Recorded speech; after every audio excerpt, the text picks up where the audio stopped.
Yai, rai, rai, rai. Yai, rai, rai, rai, rai. Eu sempre fui fascinado por uma passagem bíblica escrita em Gênesis, capítulo 12, versículo 1. Ela diz assim: Deus diz para Abraão: vá para você mesmo, anda da tua terra, da terra da tua parentela e da casa do teu pai, para a terra que eu te mostrarei. Aí o texto conta a viagem de Abraão até a terra prometida. Eu sempre quis entender melhor o que esse convite à introspecção, Lech Lechá, em hebraico, poderia ensinar. Para descobrir, eu decidi viajar para o Oriente Médio, seguindo os passos do patriarca, disposto a ir para mim mesmo e mergulhar na minha própria espiritualidade.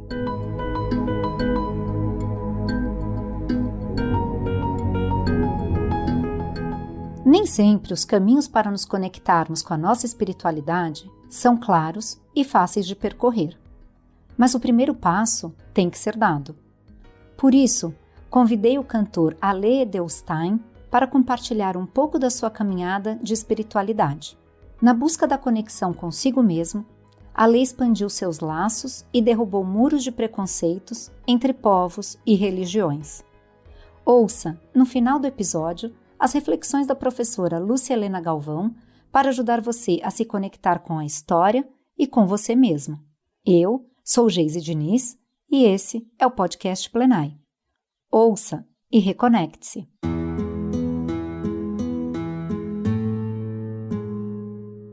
Eu sou cantor litúrgico de cerimônias judaicas. Minha profissão se chama Hazan, que significa cantor em hebraico. E eu sou Hazan da CIP, a Congregação Israelita Paulista. Eu recito as orações e ajudo o rabino nos rituais religiosos. Minha agenda é puxada. Eu dou aulas durante a semana. Sexta-noite e sábado de manhã eu canto no Shabat. Sábado à tarde faço bar e bat mitzvah, que são os rituais de passagem do menino ou da menina de 12 ou 13 anos para a vida adulta. Sábado à noite tem casamento. Domingo às vezes também tem casamento, cerimônia ou alguma reza. Meu trabalho demanda uma energia bem grande. Para cantar na frente de 400 pessoas que vão até a sinagoga para virar a chave da semana e entrar no momento de conexão espiritual, é preciso estar num verdadeiro estado de inteireza, de presença. Não dá para cantar no piloto automático. É preciso sentir a música para conseguir canalizar aquela energia para as pessoas. No final de 2017, eu percebi que as coisas estavam um pouco desajustadas dentro de mim. Estava sendo difícil estar inteiro nas cerimônias. Eu tenho essa honestidade não só com os outros, mas comigo mesmo. Eu amo o que eu faço, mas daquele jeito não dava. Eu estava cansado, física e energeticamente falando. A verdade é que eu dei uma espanada. Depois de quase 25 anos na CIP, eu senti necessidade de botar a cabeça para fora, me oxigenar, olhar outras paisagens, me relacionar com outras pessoas, me nutrir de outras fontes, não necessariamente judaicas, não necessariamente musicais. Quando eu tive esse clique, caiu na minha mão um livro chamado Tirando os Sapatos, do rabino Newton Bonder com a jornalista Tânia Menai. Eu li e pirei. O Bonder conta a experiência dele numa viagem ao caminho de Abraão, uma rota inspirada no percurso que o patriarca percorreu há 4.000 anos. Quem teve a ideia de resgatar esse trajeto foi o antropólogo americano William Ury, especialista em negociação de conflitos. O trajeto cruza a Turquia, Síria, Líbano, Jordânia, Palestina e Israel. A sacada do Ury é que Abraão é um profeta comum às 3 religiões monoteístas, o judaísmo, o cristianismo e o islamismo. E a proposta é derrubar barreiras e promover o encontro entre os povos, única maneira de alcançar a paz. O Newton Bonder fez uma parte do percurso a convite do Ury. O nome do livro dele, Tirando os Sapatos, é uma metáfora brilhante, porque quando a gente está há muito tempo com o mesmo sapato, o calçado adquire a forma e a forma do nosso pé. Acaba ficando confortável. E eu estava numa poltrona de conforto. Os noivos queriam que eu fosse o cantor do casamento deles. Os pais queriam que eu desse aula para os filhos deles, porque eu era um cara bacana, inspirador, gente boa, blá, blá, blá. Mas tinha chegado a hora de eu tirar o meu sapato. O que ia acontecer quando eu ficasse descalço? Como seria o piso? Quais seriam meus desconfortos? O que eu sentiria ao calçar o sapato de outra pessoa? Eu não sabia, mas decidi descobrir numa viagem de 40 dias, em novembro de 2018. O caminho de Abraão não é estruturado como o caminho de Santiago, por exemplo. Não tem marcação de quilometragem, albergue para dormir, nada disso. É uma linda ideia, ainda em construção. Eu sou brasileiro, judeu, mas tem muita gente que confunde nacionalidade e religião. E eu tinha um receio relacionado à religião. Eu não sabia se, num lugar de maioria muçulmana, o meu passaporte brasileiro faria alguma diferença quando alguém lesse meu nome completo: Alexandre Isaac Edelstein.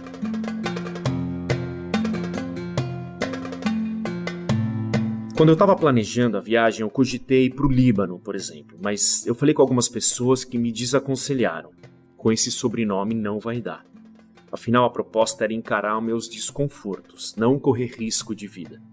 E aí eu defini um roteiro que, em tese, não me oferecia um risco gigantesco: Turquia, Jordânia, Israel e Palestina. A viagem começou pela Turquia, terra dos meus ancestrais, e acabou em Israel, um país onde eu já estudei e morei. Mas os lugares mais marcantes para mim foram a Jordânia e a Palestina. A minha experiência num país totalmente árabe começou em Amman, capital da Jordânia. Eu andava pela rua e eu era só mais uma pessoa. Logo caiu a ficha de que não está escrito na minha testa religião judaica. Eu achei Amman muito parecida com Israel, a mesma cor amarelada, o mesmo clima seco. Até as pessoas são parecidas fisicamente. Eu entendi a semelhança quando eu vi uma placa que apontava Jerusalém 70 quilômetros. É claro que é tudo igual, é mais perto que a distância entre São Paulo e Campinas. Mas eu não estava totalmente relaxado. E teve um dia que eu passei medo. Eu precisava pegar um ônibus para uma viagem intermunicipal. E um cara que me viu falando inglês perguntou se eu não preferia ir de lotação com ele. A diferença de preço era muito pequena, só um pouquinho a mais, mas a viagem levaria metade do tempo. Eu topei. Esse cara era o Mohamed e a gente começou a conversar. Eu perguntei o que ele fazia. Ele me disse que estudava economia. Ele perguntou de mim, falei que era professor. Não dava para contar que eu era cantor litúrgico judaico. Apareceu uma picape e lotou, com 4 homens atrás e 2 na frente. Era uma espécie de transporte clandestino. E logo na saída, ele pediu o meu número de telefone. O rádio estava no talo. Segundo Mohamed, era o Corão recitado. Aí, com 10 minutos de estrada, um carro da polícia mandou a gente encostar. Meu coração disparou. Todo mundo entregou seus documentos, menos o Mohamed. Quando fomos liberados, eu perguntei: por que só você não deu o documento? Ele falou alguma coisa, mas eu não consegui entender. E aí ele escreveu a resposta no aplicativo de tradução do celular: porque eu trabalho no serviço secreto da Jordânia. Eu me senti muito vulnerável. Todos os meus fantasmas e preconceitos vieram à tona e amplificaram o meu desconforto. Eu pensava: o cara tem meu telefone, eu tô dentro de um carro, sem poder correr para lugar nenhum. Eles podem me levar para onde quiserem e ninguém vai ficar sabendo. Eu tomei coragem e perguntei: mas você não falou que era estudante? Ele começou a se abrir um pouco, disse que estava indo para o trabalho, falou novamente do Corão. Eu também baixei a guarda. Contei sobre a motivação da minha viagem, o caminho de Abraão e da minha vontade de encontrar pessoas. Mas confesso que ainda estava com medo. Quando chegamos a Amman, o Mohamed se ofereceu para me ajudar e tomar o ônibus até o hotel. No caminho até o ponto, eu disse para mim mesmo: preciso cruzar essa fronteira. Foi para isso que eu fiz essa viagem. E eu falei: Mohamed, quero te contar uma coisa. Eu não sei como você vai reagir, mas eu sou judeu. E ele falou: ok, welcome. Eu perguntei: mas isso não é um problema para você? Ele respondeu: não. Minha cabeça virou do avesso. Tiramos uma foto juntos e me despedi. Cheguei no hotel relaxado e encontrei uns caras tocando violão. Ninguém ali falava inglês. Na mímica, pedi para eles me mostrarem uma música árabe. E tive a ideia de tocar com eles uma música que eu compus, um nigun, que é uma melodia judaica sem letra, semelhante a um mantra. Foi um momento de real conexão com aquelas pessoas através da música.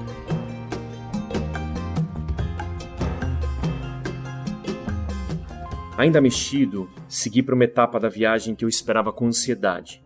Uma trilha de 4 dias a pé pelo deserto da Jordânia. Eu não sou trilheiro, nem tenho aquela paixão de esportista, de superar desafios. Pelo contrário, sou paulistano, urbanoide, zero aventureiro. E a trilha era puxada, eram de 17 a 23 km por dia, cortando montanhas no sol, sem a sombra de nenhuma árvore. Por 4 dias fomos só eu, um casal canadense e o guia beduíno, que não falava inglês. Enquanto andava pelo deserto, eu pensava que para caminhar é preciso estar leve. E para estar leve é preciso restringir-se ao essencial. Todas as metáforas da caminhada começaram a fazer sentido. Caminhar é um ato ativo em si, sem passividade. Eu fui entendendo como eu precisava cuidar dos meus pés, olhar os passos, prestar atenção no piso, guardar energia para os momentos mais difíceis da trilha. E claro, perceber os meus sapatos, os meus incômodos, minhas vozes e silêncios internos. Tem um trecho do livro do Newton Bonder que diz: "O chão é o pavimento da vida, e ele não se ajusta à nossa pisada. De tanto em tanto, temos que retirar o sapato e tocar o solo com a planta do pé. Encontramos então, sob ela, uma superfície irregular e desconfortável, que pode até nos ferir. Mas esta será uma experiência singela de libertação e expansão. Sentir o chão é reencontrar a vida. Eu sou uma pessoa controladora. Estar no deserto, na mão de um guia beduíno que não fala inglês, sem sinal de celular e sem saber onde é o norte, sul, leste ou oeste, me fez tirar esse sapato. Qualquer caminho se faz das interações e não das escolhas ou das resoluções da nossa vontade.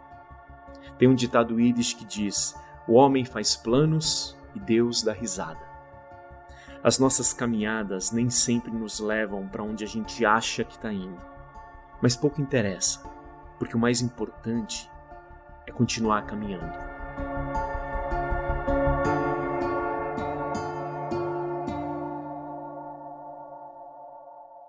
Essas experiências foram me preparando para a última parte da viagem e a mais desafiadora, a Palestina.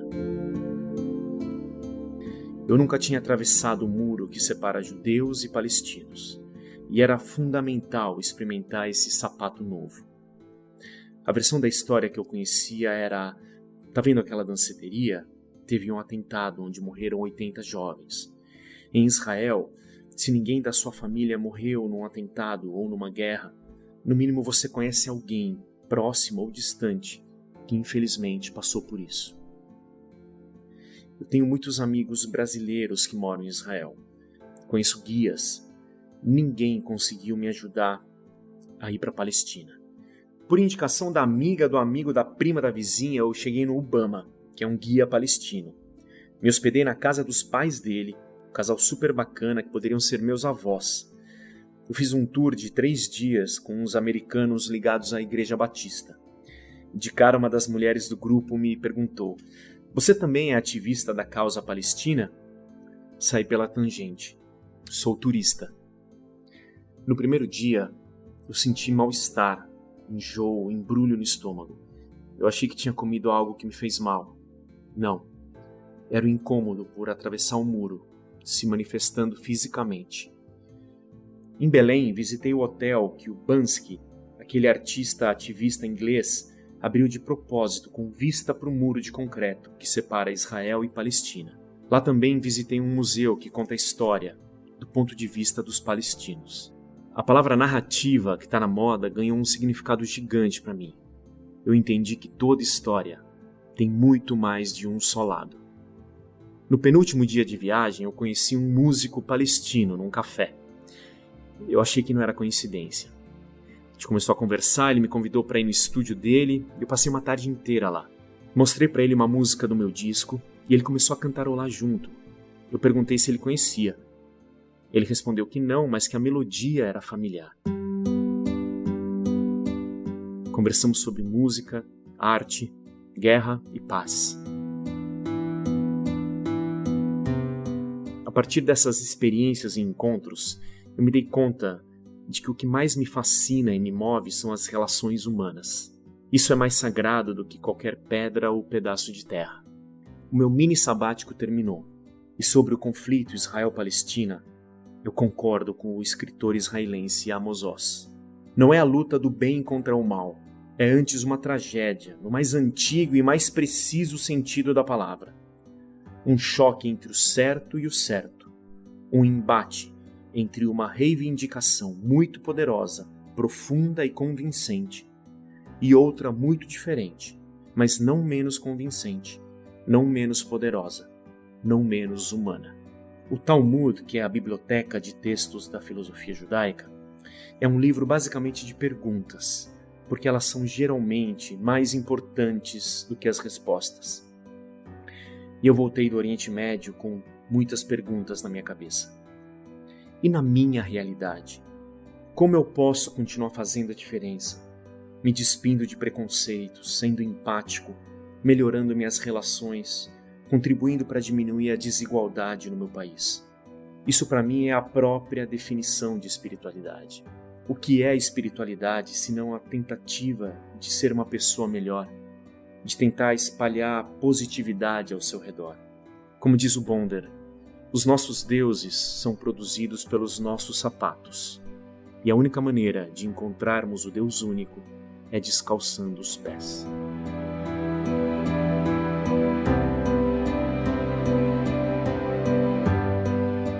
A viagem do Alexandre, não sei se vocês perceberam, mas é também uma viagem nossa. Nós temos, às vezes, um ponto de fixação, um bom grau de realização naquilo que fazemos e na maneira como vivemos. Estamos bem. Só que chega um determinado momento que sentimos que há que ir além disso. Sentimos-nos um pouco sufocados, aprisionados, como se não tivéssemos realizado tudo aquilo que viemos ao mundo para realizar.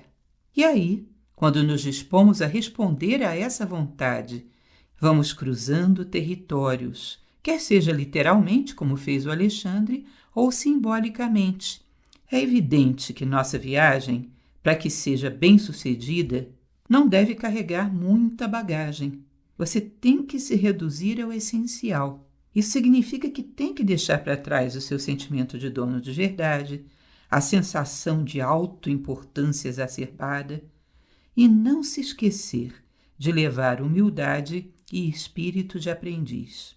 E aí você acaba por perceber que a coisa mais sagrada que existe é a descoberta de si mesmo no outro, ou seja, são as relações humanas. Se a humanidade é uma só, a maior parte de você são os outros. E descobrimos uma das coisas mais belas da existência: estarmos juntos.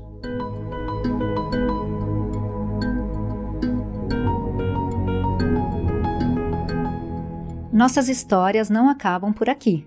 Confira mais dos nossos conteúdos em plenai.com e em nosso perfil no Instagram, @portalplenai.